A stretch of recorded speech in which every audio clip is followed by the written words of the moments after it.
This is Kyle from Kyle's Light Novels, here again with another review, this time for Seirei Gensouki Spirit Chronicles Volume 4. Please leave a like, comment and subscribe for more content. It helps support the channel. This volume continues from the previous one, where they left off with Ryo saving Lisate from a monster attack. Upon defeating the monster, Ryo discovers that not only did he save Lisate, a noble, but also Flora, a princess that was introduced in the first volume. Ryo helps repair their carriage, but also joins them on their travel to Amande, where Lisate arranges a room at an inn for Ryo and his two companions, Celia and Asia.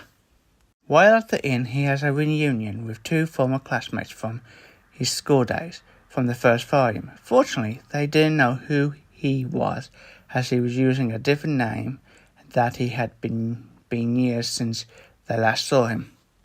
They were not only rude to the staff, but Ryo as well. But fortunately, they were punished by the Duke that was travelling with Lisate for their actions. The past two volumes have been nothing but reunions. First with Maharu and Aki and her younger stepbrother. The second is with Celia. And finally, there's Ryo's reunion with Princess Flora, which, if I'm honest, I was really hoping would happen, but not this soon. The following day, Lisate apologized to Ryo for what happened at the inn. She wasn't very happy by the way the two nobles had acted towards Ryo. She was introduced to both Celia and Asia, who she thought is very beautiful in their own rights. Ryo had a conversation with Lisate, Flora, the Duke, and the hero, who didn't seem to like Ryo very much, despite being a hero. He hasn't managed anything useful yet, compared to Ryo, who has achieved many feats in just a few years of being reincarnated. Ryo hears about a hero that he was actually searching for, which was requested to him by Maharu. This hero is in another kingdom. While Ryo was having a conversation with Lisate, Alphonse, one of Ryo's bullies, was pulling the investigation team to search for any monsters. Instead of monsters, they encountered Lucius, a mercenary, and his hooded companion. Alphonse's luck was terrible, as he was utterly defeated by Lucius.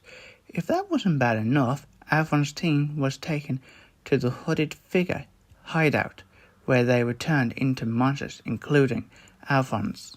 Lucius and his companion plan on attacking Amande with the intent of kidnapping Princess Flora. They send monsters to attack Amande at the same time.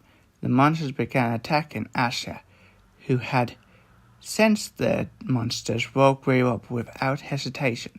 He instructed that both Asia and Celia go to Lisate's mansion. While he goes to the East Gate to deal with the monsters, Ryo dealing with the monsters alone, as the knights weren't skilled enough to handle the monsters. Lisate's attendant joins him with dealing with the monsters.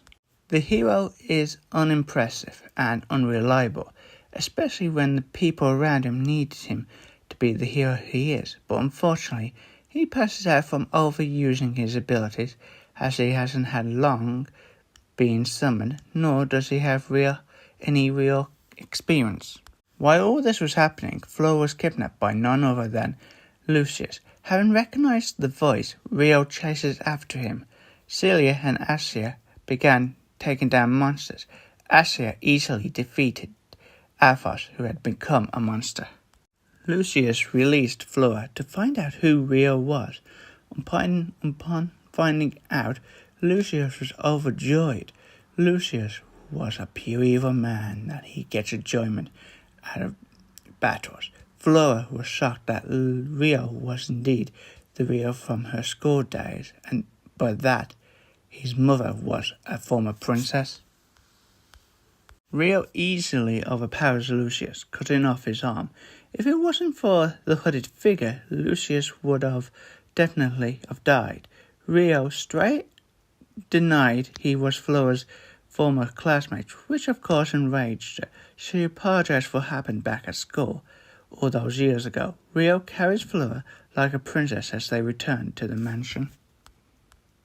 Rio told Celia and Lisata just bits of his past with Lucius, and that he was once from a noble family, and a candidate for the position of Sword King.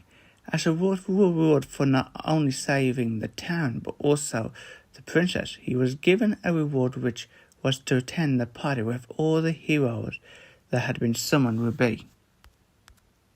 After the attack, Rio returns to the Spirit Folk village, where he tells Miharu he knows where her friend is. She insists on attending the party as well. Unfortunately, he has no information on Aoki's brother.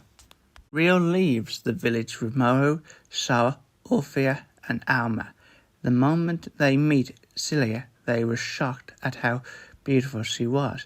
Miharu meets Lisano, where she finds out that Lisano is a reincarnated person like Rio. Lisano and Rio became close after this. This was an amazing read. I recommend it to anyone who's interested in these types of stories.